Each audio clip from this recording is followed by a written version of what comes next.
Hello my dear students, आप सभी को महाशिवरात्रि की बहुत बहुत शुभकामनाएं। आज मैं आपके लिए और कुछ अच्छे और इंटरेस्टिंग लीगल टर्म्स लेके आई हूँ, लीगल मैगजीन्स लेके आई हूँ जो इस प्रकार है। फर्स्ट वन इज सोलस पोपली ईस्ट सुप्रीमा लेक्स। What is the meaning of this legal magazine? इसका मतलब ये है सुप्रीमा लेक्स। लेक्स जो लेक्स वर्ड इसमें यूज किया गया है, इसका मतलब होता है रिलेट्स विद लॉ। मतलब कि अगर कोई अधिनियम, जो अधिनियम बनाए जाते हैं वो जन कल्याण के लिए बनाए जाते हैं, और जन कल्याण के वेलफेयर के लिए, लोगों की भलाई के लिए, लोगों के कल्याण के लिए जो अधिनियम बनाए जाते हैं वो सबसे ऊपर होते हैं, वो हाईएस्ट लॉ होते हैं।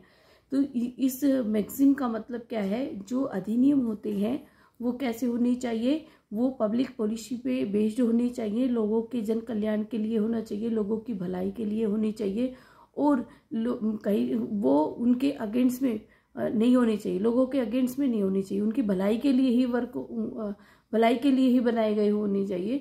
तो ऐसे जो अधिनियम होते हैं उनको हम क्या कहते हैं? सुप्रीमा लेक्स कहते हैं। अगर मान लो ईस्ट का जो वर्ड है, इसमें ईस्ट वर्ड का जो प्रयोग किया गया है, east that relates with establish the supreme law. अच्छे जो बढ़िया जो लॉ है, जो बढ़िया अधिनियम है, जो लोगों की भलाई के लिए बनाए, लोगों के जन कल्याण के लिए बनाए जाते हैं, वो सुप्रीम होते हैं, सबसे ऊपर होते हैं, वो हाईएस्ट लॉ होते हैं, वो सराहनीय भी होती है। अगर मान लो ऐसे अधिनियम बनाए जाते हैं जो which is not based on the public policy, तो उससे क्या होता है? एक अराजकता फैलती है, उससे लोग सेटिस्फाई नहीं होते और उनको चेंज करने के लिए डिमांड की जाती है। So according to this principle, जो पब्लिक पॉलिसी बेस्ड पर, जो लोगों के वेलफेयर के लिए, the law which is established for the welfare of the people, they are the highest law. ठीक है। Now the next legal magazine is double jeopardy. What is the meaning of double jeopardy? Double jeopardy का मतलब होता है double means two times.